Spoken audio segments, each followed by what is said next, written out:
trees. They're everywhere. Yeah, trees. They're all around us, they are.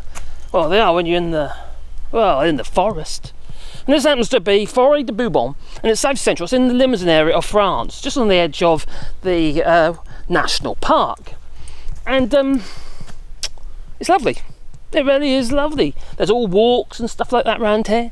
So it's great for people, you see. So, you know, experience a bit of greenery for a change instead of concrete.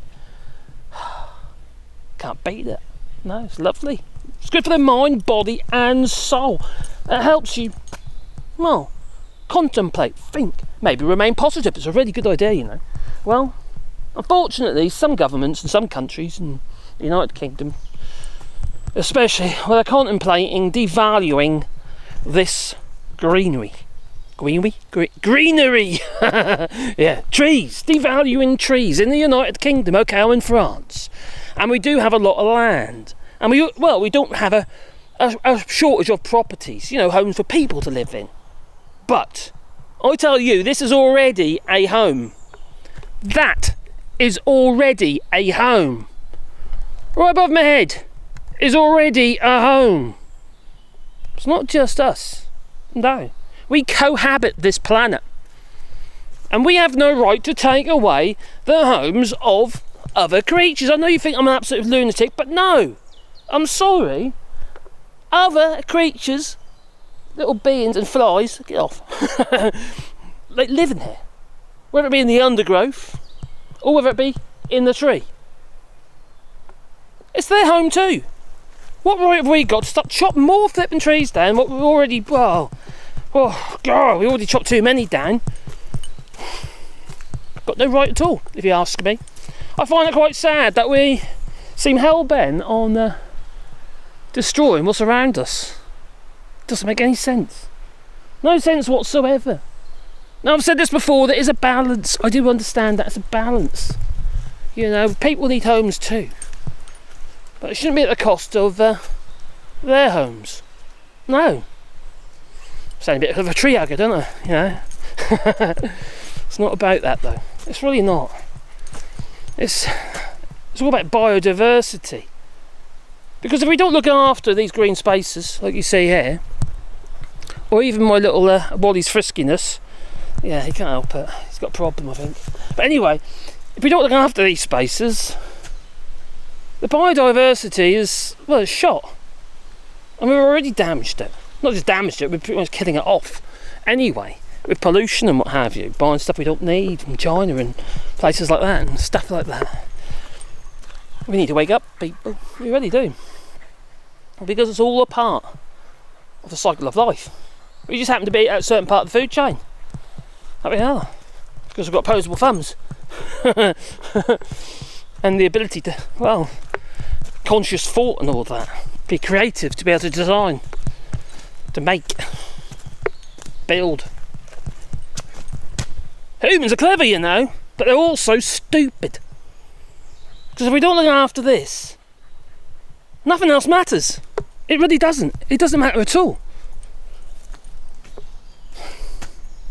We won't have a planet that's capable of sustaining life. Now, I know this channel's supposed to be all about positivity, but when I read all this stuff, and I think to myself, crikey, something has to be said sometimes. We can't stick our head in the sand. We really can't. I mean, it must. It's imperative that we all wake up and actually see the wood from the trees. Well, it's a crying shame, I think, how narrow-minded and singular thinking the human race actually is.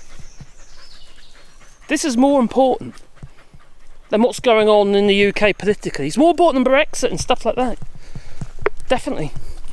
Without a shadow of a doubt. But no, people don't want to see it. They still want to be able to go to the Poundland and buy bits of crap that they don't need.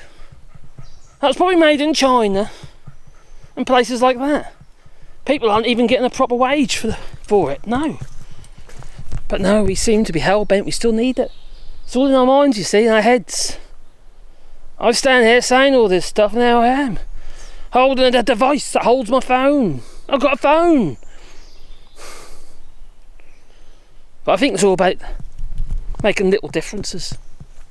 as a collective. I think that's part of the problem. We don't work as a collective together. We work as individuals, in that we're quite selfish. We are. You watch the ants. They're not selfish. They work together as a team. The bees, the honeybees, they work together as a team. But people, no. It's what's in your own bank balance and your own little circle of friends or family, children, what have you. And not think about the bigger picture, such as this. I think it's a crying shame. And also, dangerous. Because if we don't, wake up and see the wood from the trees. And quite frankly, it's the end game, isn't it? There are already signs, plenty of signs out there. You know, melting ice caps and what have you, rising sea levels, rising, sea temperatures and that as well. As you know, when water increases in temperature, it expands. It's going to wipe out massive areas of land. Now, I'm from Norfolk, and Norfolk is notorious for being flat. Yeah, in the UK. Yeah, until you get on the push bike, then you find all the flipping hills. I'll tell you. So yeah, notorious for being flat. And then you got the Acle Strait. You got Braden marshes, Braden water and all of that. That'll just flood. And once we break our sea defences, Norfolk, most of it will be underwater. What you'll have is little cities, such as Norwich City, which is on the hill, surrounded by a big moat. There won't be no River Yare, no, that'll disappear. It'll be gone. And encompass many houses as a consequence. Now, we've had rising very high water levels in that area for some time. We had sort of crazy high water levels, and the problem is people who want to deny what's going on. It's that was my phone. The problem is when people want to deny what's going on, the situation will just get worse, and we won't be able to rectify. We'll be able to mitigate it because we're too far gone. Everything will be lost. Very sad. Very sad. So the moral of the story is, I suppose, that we're bloody stupid. We really are. If we think we can carry on the way that we are, and as though nothing is happening, as everything's okay, it's not. It really is not.